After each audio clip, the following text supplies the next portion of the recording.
নমস্কার, দেখছেন কলকাতা টিভি। আপনাদের সঙ্গে আমি ঋষিকেশ। শুরু করছি সংবাদ সারাদিন। রবিবার সন্ধে কালীঘাটে বৈঠক মমতার। গণনার আগে চূড়ান্ত প্রস্তুতির বৈঠক। কাউন্টিং এজেন্ট কাউন্সিলরদের নিজ বাসভবনে ডাকলেন মমতা বন্দ্যোপাধ্যায়। বৈঠক নিয়ে প্রস্তুতি ইতিমধ্যেই তুঙ্গে। সন্ধে কালীঘাটে বৈঠক মমতার। গণনার আগে চূড়ান্ত প্রস্তুতির বৈঠক।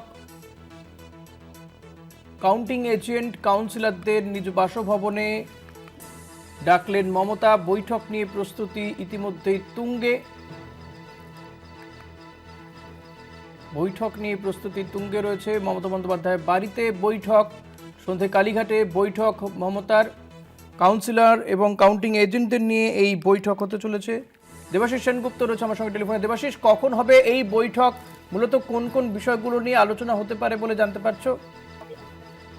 দেখো, মমতা বন্দ্যোপাধ্যায়, তৃণমূল সুপ্রিমো এবং অভিষেক বন্দ্যোপাধ্যায় আমরা দেখেছি গতকালই রাজ্যের যে 293টি আসনে যেখানে গণনা হবে সেই সমস্ত এজেন্টদের ভার্চুয়ালি তাদের সঙ্গে ছিল প্রার্থী এবং তার সঙ্গে প্রার্থীর যারা ইলেকশন এজেন্ট তাদের সঙ্গে বৈঠক করেছেন।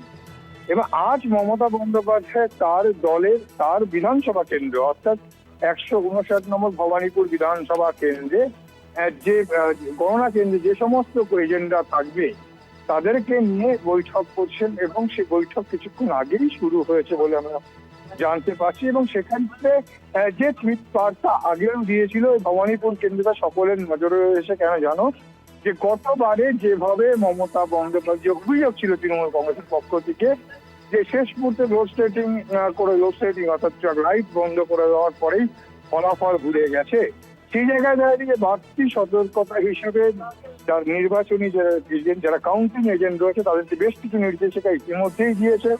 গতকালও অভিষেক বন্দ্যোপাধ্যায় এবং মমতা বন্দ্যোপাধ্যায় জানিয়েছে এবং মনোবল যাতে কোনো রকম তাদের নষ্ট হয় সেদিকেও কিন্তু নজর দেওয়ার কথা বলেছে। এবং পাশাপাশি গতকালই বলেছিল যে আগের দিন কোনো মতে পান বা জর্দা কিছু না খেতে এবং ঘর থেকে জল নিয়ে যাওয়ার জন্য কেউ যদি জল দেয় সেই জল বা বাইরের খাবার যেন না খাওয়া হয় এবং গণনা একদম শেষ পর্যন্ত না হওয়া পর্যন্ত যাতে কেউ না বেরায়। এগিয়ে পিছিয়ে থাকা তো রয়েছেই নির্বাচনে, সেক্ষেত্রে যাতে কেউ কোনো রকম ভাবে চলে না আসে, কাউন্টিং সেন্টার বা টেবিল ছেড়ে যেতে না আসে। ইতিমধ্যেই আমরা যে খবর পাচ্ছি যে 14টি এখানে কিছু টেবিল রয়েছে এবং 21টি রাউন্ডে গণনা হবে।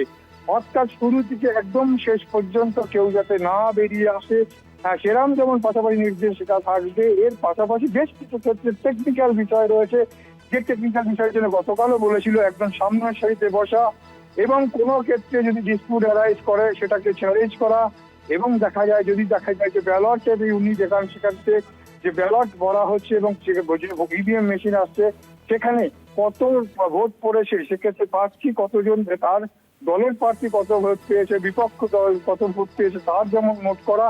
কোন রকম ডিসপুট হলে সেই সংখ্যার সঙ্গে ফিগারের সঙ্গে যে সিট নির্বাচনের পরে যে ইভিএম মেশিনের পর থেকে যে সিট নির্বাচন যারা এজেন্ট যারা ছিল, পোলিং এজেন্ট যারা ছিল তাদের কাছে যে সিট তারা যে সিটে সই করে দিয়েছে সেই সিটের সংখ্যা মিলছে কিনা, যদি না মেলে সঙ্গে সঙ্গে সেখানে অভিযোগ দেওয়া এবং রিটার্নিং অফিসারকে অভিযোগ জানাতে, সব মিলিয়ে কিন্তু একদম যাতে কোনো রকম কোনো শিথিলতা না দেখানো হয় এবং শিথিলতা যাতে না দেখায় সেভাবে বারবার বলে দেখেন। যথেষ্ট গণনা কেন্দ্র কিন্তু আগামীকাল যে গণনা হবে সেই গণনা কিন্তু যথেষ্ট গুরুত্বপূর্ণ এবং সেই গুরুত্বপূর্ণ কেবলমাত্র এই ভবানীপুর বিধানসভা কেন্দ্র গতকালই আমরা দেখেছিলাম সবাইকে নিয়ে আমাদের বৈঠক করেছে। আজকে ভবানীপুর কেন্দ্র বিশেষ নজরে রয়েছে, কেন যেহেতু মুখ্যমন্ত্রী নিজের এইটা কেন্দ্র এবং সেক্ষেত্রে প্রার্থী হয়েছে বিরোধী দলনেতা শুভেন্দু অধিকারী, অর্থাৎ সেই জায়গায় কিন্তু বাড়তি আরো বেশি করে নজরদারি। পাশাপাশি যারা এখানে দায়িত্ব থাকবেন তাদেরকেও বেশ কিছু নির্দেশিকা দলনেত্রী মমতা বন্দ্যোপাধ্যায় দেবেন এমনটাই মনে করছেন বিশ্বকর্মা মহল্লা। অর্থাৎ সব মিলিয়ে তাদেরকে নিয়ে বৈঠক এবং সেই বৈঠকের পরে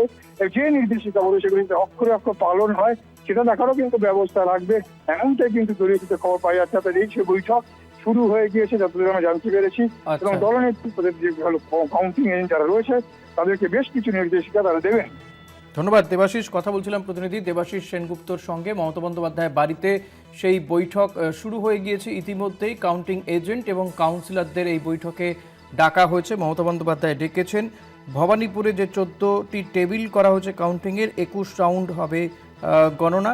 21 রাউন্ডের প্রত্যেকটা রাউন্ডের ওপরে কিন্তু নজর রাখতে গতকালই বলে দেওয়া হয়েছে। আজকে বিশেষভাবে ভবানীপুর কেন্দ্রের যারা কাউন্টিং এজেন্ট রয়েছেন তাদেরকেও বাড়তি সতর্কতা এবং এই বিষয়গুলোর দিকে নজর দেওয়ার জন্য মমতা বন্দ্যোপাধ্যায় ডেকেছেন।